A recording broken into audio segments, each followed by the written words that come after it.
듣다 보면 내공이 쌓이는 방송 2시간 철학의 돌풀입니다. 진이입니다. 네, 저희는 요한네스 일슈베르거의 서양 철학사 상권 고대와 중세 편 읽고 있고요. 제2편 중세 철학의 제2장 스콜라 철학 567쪽의 옥스포드 학파에 대해서 이번 시간엔 다뤄보도록 하겠습니다. 부제가 수학과 자연과학이네요. 자, 한번 읽어볼게요. 이 중간에 문장을 보면, 자, 옥스포드 학파는 사람들이 아리스토텔레스에 대하여 비판적이기도 했다. 그 대신 아라비아 사람들의 자연과학적인 지식에 대해서는 훨씬 더 수용적인 태도를 취했었다.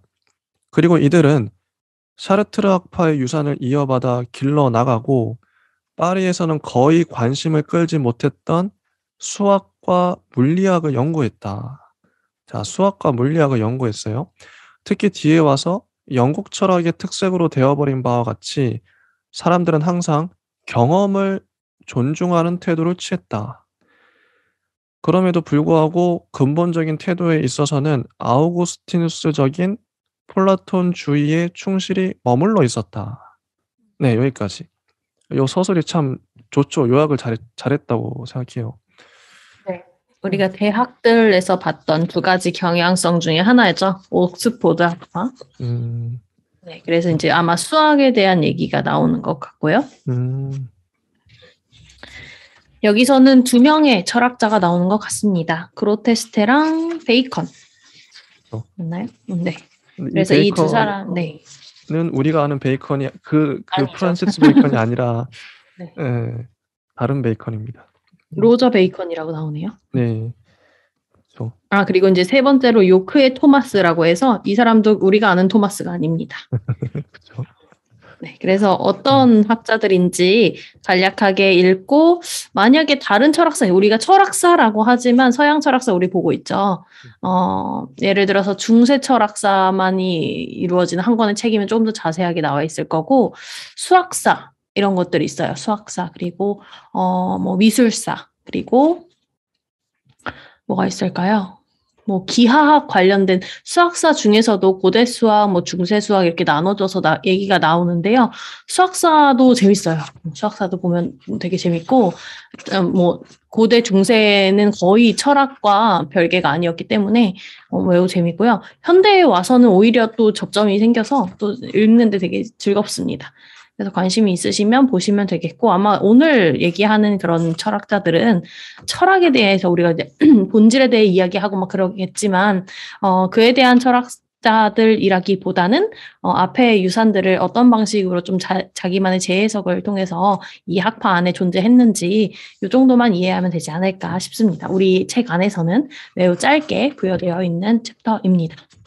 572페이지가 전부니까요. 한 5쪽 정도 되나요?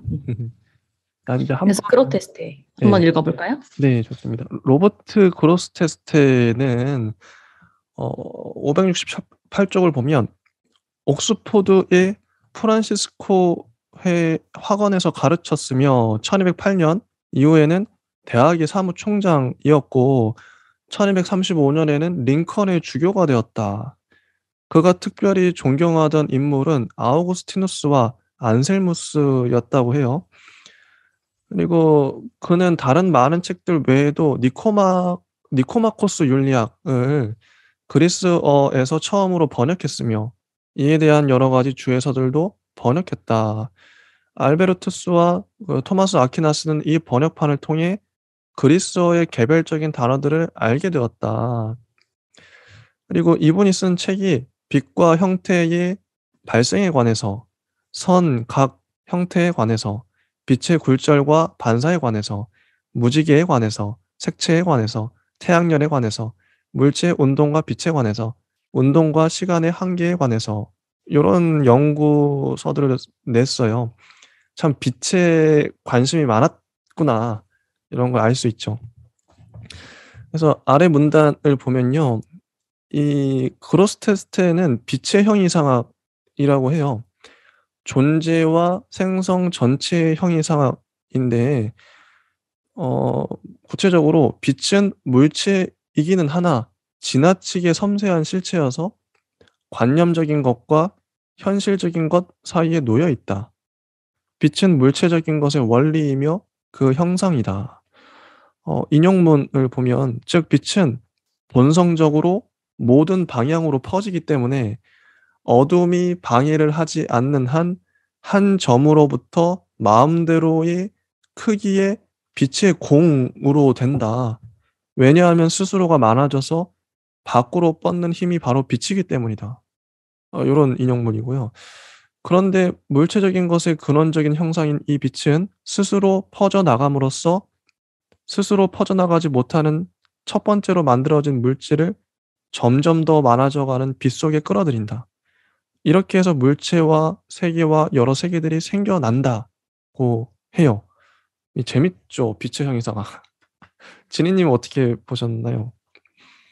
저는 그로스테스테가 이제 처음에 서술될 때 567페이지 마지막에 네. 그는 누구와도 비길 수 없는 학자였다라고 되어 있어서 왜 그럴까 계속 읽어봤는데 모두 알고 있었고 이것저것도 알고 있어 이렇게 나와요. 그래서 얘는 뭐 태어났을 때부터 알고 있지 않을 텐데 어떻게 알았나 이렇게 생각을 해보면서 봤더니 맨 마지막에 이 사람이 언어에도 여러 가지에 능해서 교부들과 고대 철학자 그리고 현인들을 전부 다 읽어낼 수 있었다라고 얘기가 나오더라고요. 그래서 이때 당시도 그렇고 오늘날도 그렇고 언어의 중요성 그리고 텍스트의 중요성이 여기서 이제 나오는구나 싶었습니다. 그래서 이 사람이 또 읽어내는 것만으로도 중요하다고 이제 대단했다고 얘기할 수 있지만 동시에 그 읽으면서 본인의 것으로 되게 잘 풀어 나갔던 것 같아요.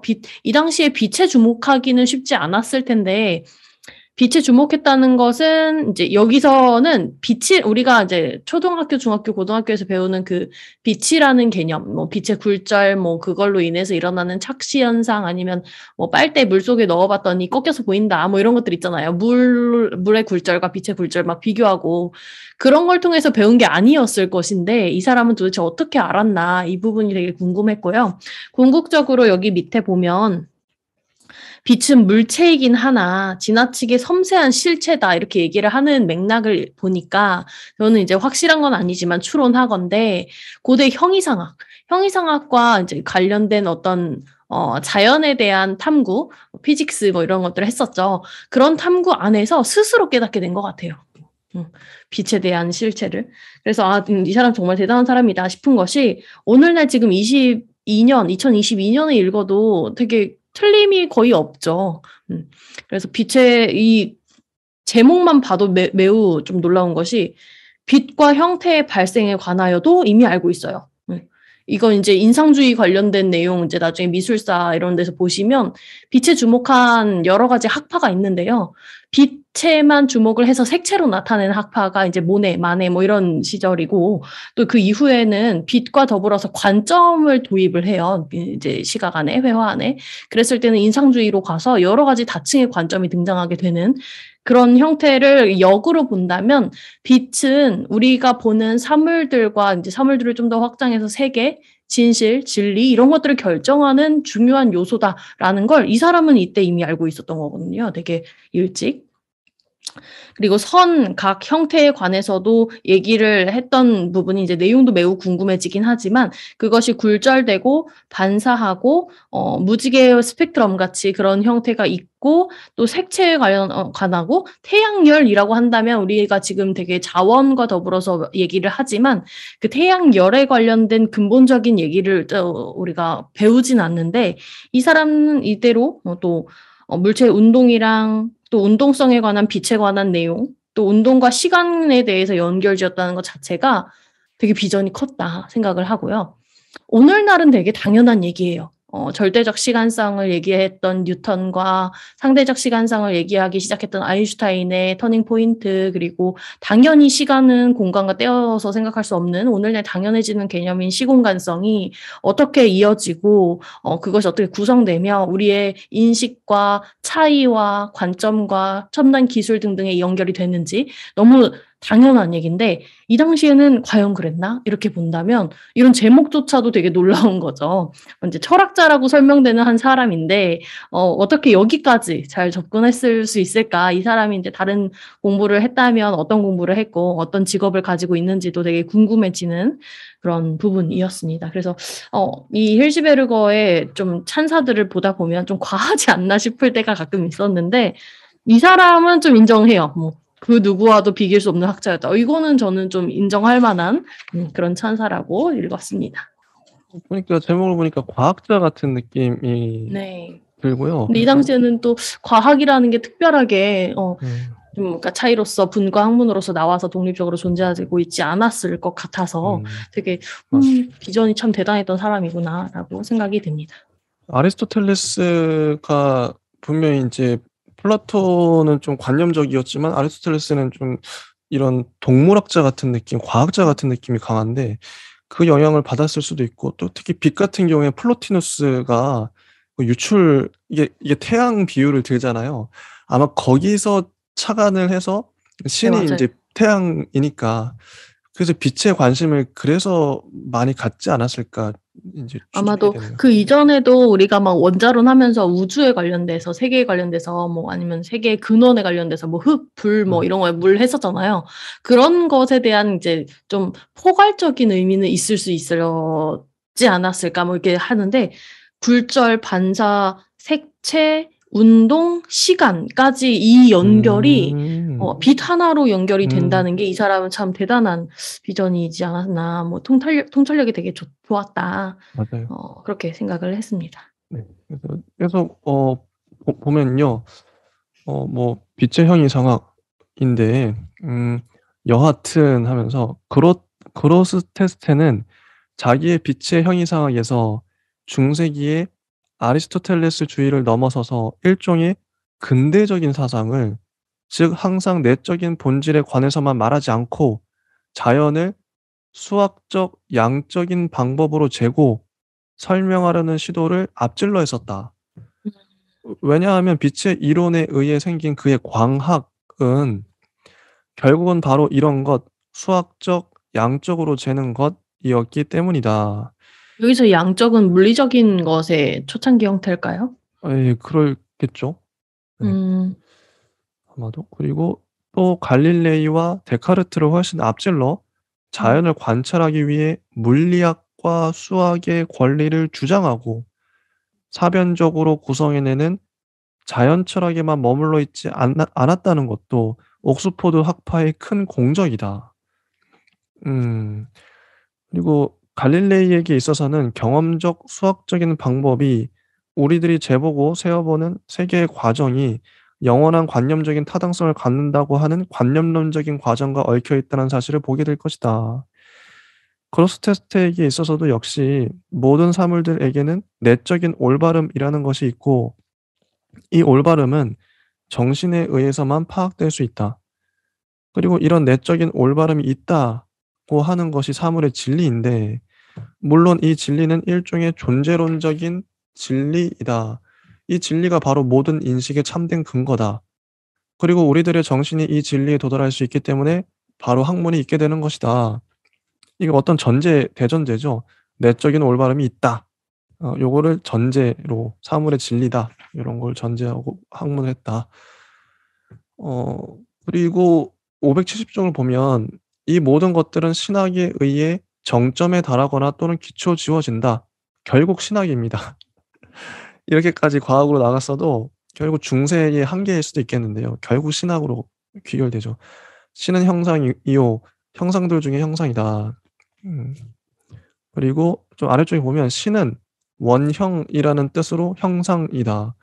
빛의 형이상에는 유출이라는 표현이 자주 나오지만 오직 범신론에 관해서만은 아무런 말도 하고 있지 않다.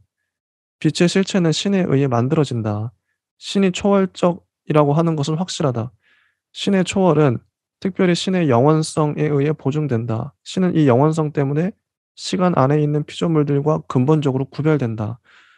그로스테스트는 여기서 시간과 영원에 관한 아우구스티누스의 사상을 다시 받아들이고 피조물의 세계가 영원하다고 하는 아리스토텔레스의 학설을 특별히 비판한다. 그는 순수한 플라톤주의자였으나 시간적인 것의 세계와 이 세계의 많은 권리들을 잘못 보진 않았다. 영국 철학의 최초의 인물에 있어서 관념적인 것과 현실적인 것이 결합되어 있었다는 사실은 놀라운 일이다. 이렇게 끝이 나요. 자, 지니님은 어떻게 보셨나요? 네, 되게 재밌는 부분이었고요. 뭐, 우리가 이 토마스 아퀴나스로 가기까지 과도기라고 얘기를 하면서 얼마나 몇 명이나 건질 것인가 속으로 이렇게 생각하고 있었어요. 얼마나 대단한 사람이 나올 것이고, 또 만약에 조금, 좀 근대성에 이미 담재하고 있다고 하더라도, 그 개념 자체를 담재하고 있다고 하더라도, 우리가 그만큼의 날 것들을 어떻게 추출해낼 것인가에 대한 고민이 있었는데요. 한 명 건진 것 같아요. 네, 그래서 참 괜찮은 학파이고, 그리고 그 중에서도 사상가인 것 같아서 관심이 생깁니다. 좋습니다. 여기까지 하고 이제 베이컨. 네. 두 번째 인물이죠. 옥스포드 학파의 베이컨. 그로스 테스트의 유사는 그의 제자이며 탁월한 독창성을 지니고 있는 로저 베이컨, 프란시스 베이컨하고 달라요. 로저 베이컨에게 계속 이어진다. 베이컨은 여태까지의 틀에 박힌 상황을 타파하고 이미 성립되어 있는 상태를 비판하는 것을 그치지 않았다. 그런 높은 자리에 있는 높은 사람들도 상관하지 않고 비판했다. 그는 헤일스의 알렉산더와 알베르투스 마고누스까지도 간단히 무식쟁이라고 불렀다고 해요. 이 패기. 자, 1271년 그는 체포되어 죽기 직전까지 수도원에 감금되어 있었다고 해요. 좀 미움을 샀겠죠. 이렇게 비판을 많이 했으니 당시의 권위자들은. 그의 주저 오프스 마이우스는 7부로 나눠져 있는데 인간의 무지의 4가지 원인. 자, 인간의 무지 이런 거에 관심이 많았던 분이에요. 무지의 4가지 원인. 신학과 철학의 관계, 문법학과 언어학의 이용, 물리학, 그러니까 자연학과 신학에 대한 수학의 의, 광학, 실험학, 도덕학 등을 다루고 있다. 자, 옥스포드 학파 꽤 마음에 듭니다. 네, 베이컨은 스승만큼은 아니었던 것 같아요. 그래요. 여기 보면은 조금 우리가 굳이 나누자면 문과, 이과 이렇게 조금 통틀어서 문이과 통합의 느낌이 났던 앞에 스승과는 달리 베이컨은 조금 문학이나 교육학 쪽에 많이 치우쳤던 그런 사람으로 느껴집니다. 사실 실제는 잘 모르지만. 네. 베이컨이 특별히 마음을 쓰고 있던 문제는 학문 이론이었대요. 그리고 중세기의 베이컨도 이미 학문은 실제적인 생활에 쓰임새가 있어야 한다고 주장했다. 이런 주장을 하고요. 572쪽 보면 방법과 관련하여서는 실험을 끌어들이라고 요구했는데 이것도 역시 혁명적이었다. 이런 것은 동시에 권위와 연역법에 대한 위협이라고 느껴졌다. 당시 사람들은 그렇게 느꼈겠죠. 그는 그 당시에 학문을 하는 데 있어서의 죄악을 허물어지기 쉽고 걸맞지 않은 권위의 우상, 계속되는 관습, 미숙한 대중들의 편견, 스스로의 무지를 감추는 것, 확실치도 않은 지혜를 뽐내는 것 등이라고 비난했는데 이것이 한층 더 사람들을 자극시켰다. 여기서 우리는 다시 한번 프란시스 베이컨과 그의 4가지 우상을 회상하게 된다. 비슷해요, 진짜. 이름도 비슷한데 하는 말도 비슷해요. 프란시스 베이컨과. 맞아요. 그럼에도 불구하고 로저 베이컨은 그 옛날에 아우구스티누스의 전통을 따르는 사람이었다. 이것도 이 문장 또 나왔죠. 그럼에도 불구하고 전통을 따랐습니다. 안타깝다. 이게 한계죠. 그리고 그의 생각, 마지막 문장도 재밌는데요. 그의 생각이란 자동차, 비행기 및 그것을 가지고서 생명의 위험이 없이 바다와 강바닥에서 움직일 수 있을 기계 등에 관한 꿈을 꾸기도 했대요. 이 자동차와 비행기죠, 말 그대로. 여기까지가 로저 베이컨에 대한 서술인데요. 지니님 혹시 하실 말씀 있으실까요? 네, 베이컨은 읽은 만큼만 딱 좋습니다. 알면 될 것 같습니다. 네. 그리고 요크의 토마스는 더 내용이 없어요. 그냥 재밌는 사람이다라고 하는데 형이상학을 썼대요. 네, 형이상을 썼다. 뭐 개방적인 태도를 취했다. 끝. 여기 끝이고요. 여기까지 하고 초기의 프란시스 과학파를 다음 시간에 이제 지니님께서 다뤄주실 겁니다. 요거 재밌을 거예요. 네. 네, 일단 여기까지 여기까지 할게요. 감사합니다. 네, 감사합니다.